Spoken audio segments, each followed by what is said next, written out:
Bem, amigo de Deus, eu sou o evangelista Uriel e venho em nome de Jesus Cristo, com o auxílio do Espírito Santo, trazendo a palavra do Evangelho. Nossa leitura reflexiva em Gálatas, capítulo 2, usando a tradução Nova Versão Internacional para ficar fácil o entendimento. Então, capítulo 2 de Gálatas, da carta aos Gálatas, a partir do versículo 11, diz assim: Quando, porém, Pedro veio a Antioquia, enfrentei-o face a face, por sua atitude condenável. 12. Pois antes de chegarem alguns da parte de Tiago, ele comia com os gentios. Quando, porém, eles chegaram, afastou-se e separou-se dos gentios, temendo dos que eram da circuncisão. Versículo 13. Os demais judeus também se uniram a ele nessa hipocrisia, de modo que até Barnabé se deixou levar. Esse texto de Gálatas, ele é uma parte de toda a carta em que, lembrando a gente, nos lembrando aqui, a carta aos Gálatas era uma resposta aos judeus que tentavam impor regras, que tentavam impor condições, depois que as pessoas eram salvas, para que elas agradassem a Deus, entre aspas, né, segundo a visão dos judeus convertidos. Então, eles queriam que os gentios, aquelas pessoas alcançadas em terras distantes, eles, depois de aceitarem a Cristo, depois, na verdade, de Deus operar a salvação na vida deles terem o coração transformado, de Cristo já habitar dentro do coração deles, eles queriam obrigar aquelas pessoas a andarem segundo as regras judaicas, de acordo com as leis judaicas, os costumes judaicos. Então, chegou uma situação aqui que Pedro estava em Antioquia e o Paulo estava observando, né, como que ele estava vivendo ali no meio dos gentios, participando do costume deles, né, sem nenhum problema.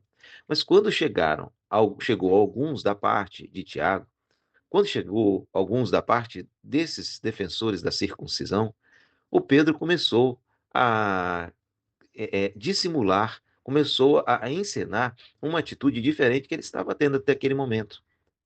Ele começou a representar que ele também estava vivendo de acordo com as regras judias. Então, nós vemos aqui, não é uma pessoa qualquer, né? Nós não vemos aqui uma pessoa simples com relação ao Evangelho.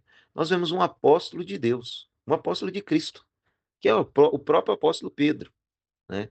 Dissimulando que estava tentando cumprir as regras, que estava tentando cumprir ali preservar uma certa aparência de cumprimento de regras, tentando ser obediente, fazendo uma encenação de obediência a certas regras. Então, esse aqui é um episódio que o apóstolo Paulo está mostrando para realmente defender aquilo que ele já vinha falando desde o começo, que o evangelho, ele não se baseia em regras, e muito menos obediência a essas regras. O evangelho não se baseia em as pessoas tentarem agradar a Deus. O evangelho não se baseia no esforço que a pessoa faz tentando agradar a Deus. Isso é religiosidade. Lembrando aqui do áudio passado, o que é religiosidade? A religião é o homem tentando agradar a Deus. O que é o evangelho? O evangelho é Deus alcançando o homem, pagando o preço por ele, através do seu Filho Jesus Cristo, para o reconciliar consigo mesmo. E não há regras de cobrança depois disso. Não há regras de obrigações depois disso. O que há é um coração agradecido por Deus.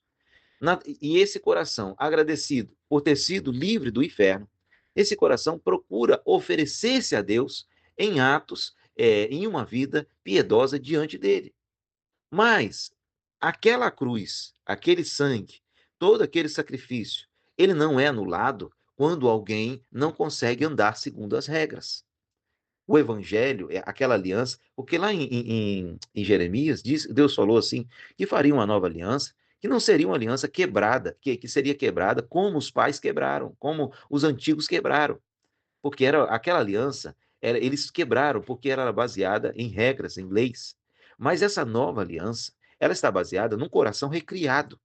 Então você não precisa estabelecer regras para um coração recriado. Você não precisa estabelecer uma rotina para um coração recriado. Aquele coração recriado, ele tem nele escrito as leis de Deus. Então, quando alguém chega e ele começa a propagar que há de se ter uma obediência, começa a colocar a obediência como o ponto principal no relacionamento com Deus e não a graça de Deus pela fé, então essa pessoa começa a perturbar os novos convertidos, perturbar aqueles que querem se entregar a Deus. Porque às vezes, muitas vezes, uma pessoa hoje fala assim: não, eu não me converto porque tem que usar, tem que parar de usar batom. Eu não me converto porque tem que cortar o cabelo. E ela não percebe que essas são regras de homens, são instituições humanas. Então, há algumas pessoas ali, igual, por exemplo, né, naquela época que se proibia na igreja a televisão. O próprio líder que proibia a televisão tinha televisão em casa. Então, esse texto aqui, o Paulo já começa a dar um exemplo que a pessoa que ela tenta viver para agradar a regras, viver para poder agradar um padrão. Não, não, estão, como eu tenho sempre falado nos áudios, né, o discurso da perversão do evangelho. Não, que estão pervertendo o evangelho, estão pregando outro evangelho, um evangelho diferente. Ora, é justamente esse o ponto. O relacionamento com Deus não está baseado em alguma aparência que a pessoa possa ter de que está sendo obediente e cumprindo regras. O evangelho está baseado num coração transformado, num coração mudado. É esse o ponto do evangelho. E não adianta querer propagar um comportamento, propagar convenções de comportamento, de obediência a certas regras e situações, que isso não transforma corações. Então o apóstolo Pedro aqui foi pego em flagrante aqui, porque enquanto que tinha pessoas que eram só gentios ali, ele estava vivendo com elas ali, é o meu irmão, a paz do Senhor Jesus, que isso, que aquilo, glória a Deus. Na hora que chegou os que eram da parte de Tiago, os que eram da parte da circuncisão, que era o ministério que Deus tinha dado para Tiago, né, no caso, para tratar com aqueles que eram da circuncisão, enquanto que Paulo foi enviado aos gentios, e eles já estavam de acordo a respeito disso.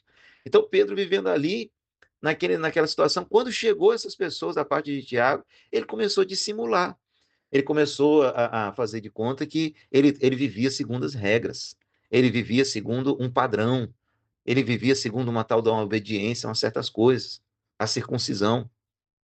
Então ele foi pegado justamente nesse ato. Vamos continuar aqui a leitura, diz aqui no versículo 14, Gálatas capítulo 2, versículo 14. Quando vi que não estavam andando de acordo com a verdade do evangelho, declarei a Pedro diante de todos: você é judeu, mas vive como gentio e não como judeu. Portanto, como pode obrigar os gentios a viver como judeus? Aqui está o ponto, até eu falei no áudio passado. Justamente as pessoas que estão propagando essa purificação do evangelho. Justamente essas pessoas que estão dizendo, gente, eles estão pervertendo o evangelho. Justamente essas pessoas que condenam outros ministérios. Elas carregam em si mesmo um desvio. Elas mesmas carregam em si não a obediência a Deus, porque elas forçam outras pessoas a uma certa obediência. Elas impõem aos outros certa obediência, mas elas mesmas não são capazes, como ninguém é, por isso Cristo morreu na cruz do Calvário, elas não são capazes de cumprir a obediência que elas mesmas exigem de outras pessoas. Elas querem que os outros façam, para que ela se sinta assim no meio de pessoas que estão agradando a Deus, no padrão dela, né? No padrão que. E, veja bem, que todos esses padrões são padrões feitos por homens. Porque o que o Pedro estava tentando aqui dissimular, ensinar, não era um padrão que Deus tinha ensinado.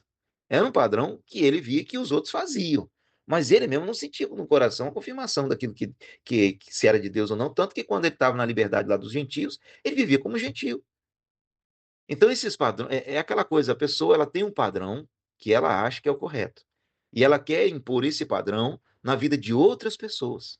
Ela quer que os outros sirvam a Deus como ela está seguindo. E se os outros não estão se fazendo do jeito que ela acha que é certo fazer, elas dizem, não, eles estão pervertendo o evangelho de Deus. O Paulo, quando viu Pedro fazendo assim, falou assim, rapaz, você é judeu, mas vive com gentil. Como é que você quer obrigar os outros a viver como judeus, ou os gentios a viver como judeus? Como é que você faz uma coisa dessa? Como é que você quer obrigar eles a essa carga pesada que você mesmo não consegue carregar? Foi a pergunta que o apóstolo Paulo fez ao apóstolo Pedro. Você vê o nível aqui, irmãos, é o nível da sedução, da religiosidade. Entenda uma coisa, igreja de Deus. A religiosidade, ela tenta seduzir as pessoas a que sigam esses padrões inventados por homens. Porque quanto mais Alguém segue padrões inventados por homens, mais ela está longe do Espírito Santo e mais o Espírito Santo se apaga dentro da igreja. Ora, queremos ter um ministério santificado, queremos ter um ministério de pessoas que obedecem a Deus, queremos ver o evangelho progredir. Então, vivamos de acordo com o que o Espírito Santo de Deus ele nos leva a viver, porque o Espírito Santo é aquele que santifica, não é o religioso tentando impor uma religião a outra pessoa. Irmãos, aqui nós estamos com dois apóstolos. E um deles foi seduzido pela religiosidade. Na verdade, já estava com um pezinho lá dentro da religiosidade. Não fosse o apóstolo Paulo chamar ele de volta. Assim como o Espírito Santo de Deus está chamando a igreja hoje para não ser religiosa e ficar observando regras humanas e ficar preso a obediências inventadas por homens. Que a verdadeira obediência a Deus é um coração transformado, é um novo coração, é um novo nascimento. Porque se uma pessoa nasceu de novo, você pode ter certeza, ela vai viver de acordo com a vontade de Deus. Ela vai começar a andar nos caminhos do Senhor. E o que nós precisamos fazer? Nós não precisamos mostrar religiosidade para as pessoas. Nós precisamos ter o coração transformado e viver a vida transformada de Deus primeiro. E essa vida transformada, você pode ter certeza, pessoas que nasceram de novo, elas geram outras pessoas nascendo de novo. É justamente no meio dos crentes que há novos convertidos. Se não há novos convertidos, é porque o grupo ali está sendo religioso, o Espírito Santo não está operando.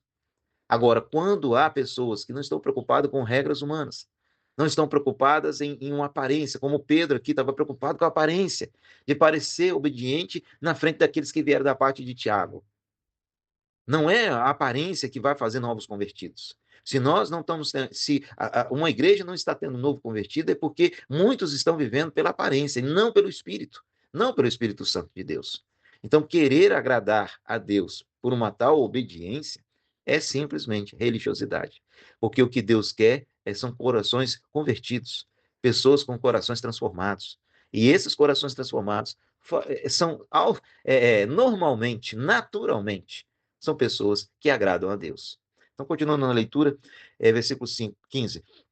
Nós, judeus de nascimento e não gentios pecadores, sabemos que ninguém é justificado pela prática da lei, mas mediante a fé em Jesus Cristo.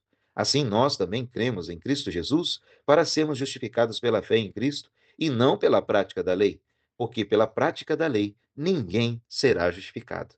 Esse texto aqui, que você possa, esse texto de versículo, primeiro, a carta aos Gálatas, capítulo 2, versículo 15 e o 16, que você possa marcar na sua Bíblia. Ninguém vai ser justificado pela obediência.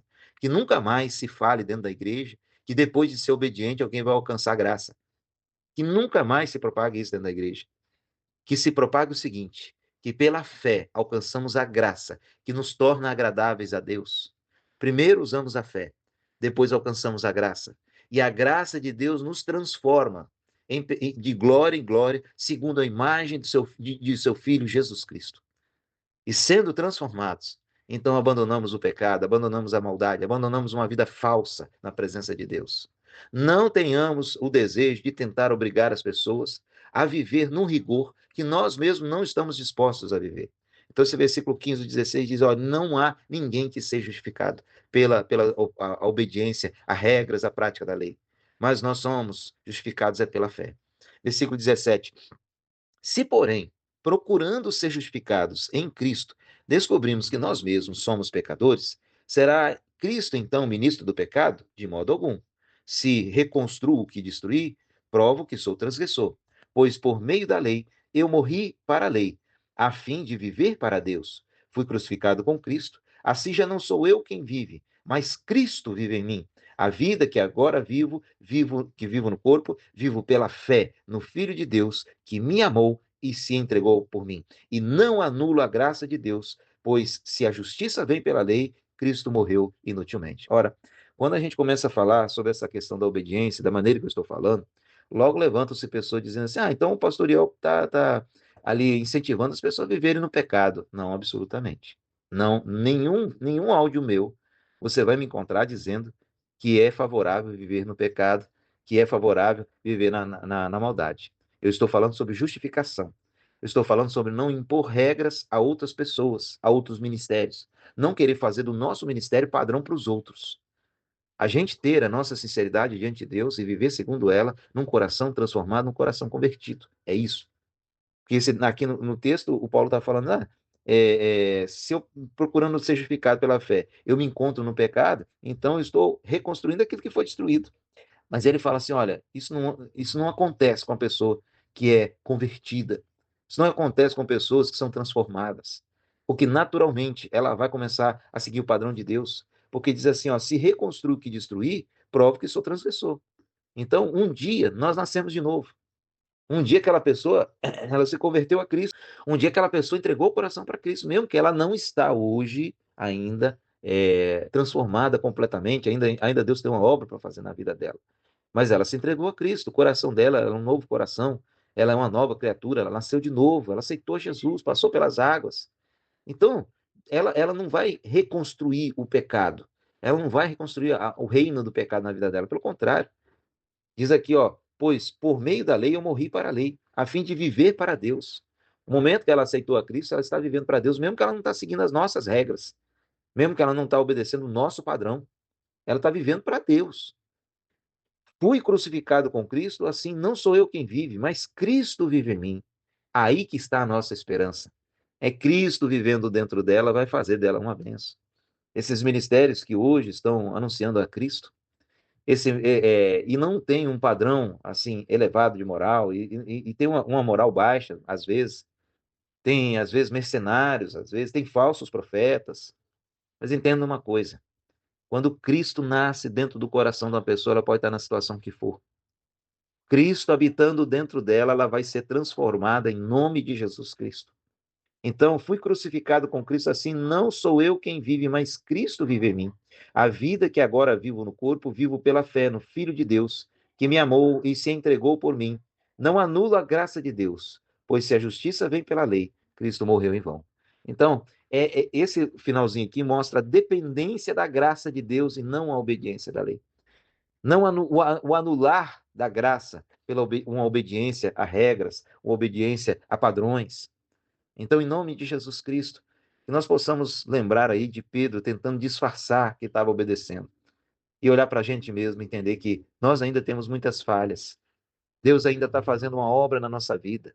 Deus ainda está trabalhando em nós. Nós somos ainda pessoas que precisam da graça de Deus. E quem somos nós para chegar diante dos outros e exigir padrões dos outros? Padrões de outras igrejas, como se a nossa igreja fosse a perfeita. Nós só somos pessoas que estão se esforçando para tentar conseguir, mas nós não podemos ter uma aparência de pessoas santas. Nós temos que, em nome de Jesus, ter corações transformados. Nós temos que não se esforçar em dizer aqui que nós temos que obedecer. Nós temos que dizer assim, estamos dependendo da graça e da misericórdia de Deus. Porque é Cristo que está vivendo em mim e Ele está me transformando a cada dia. Que Deus abençoe a igreja, em nome de Jesus.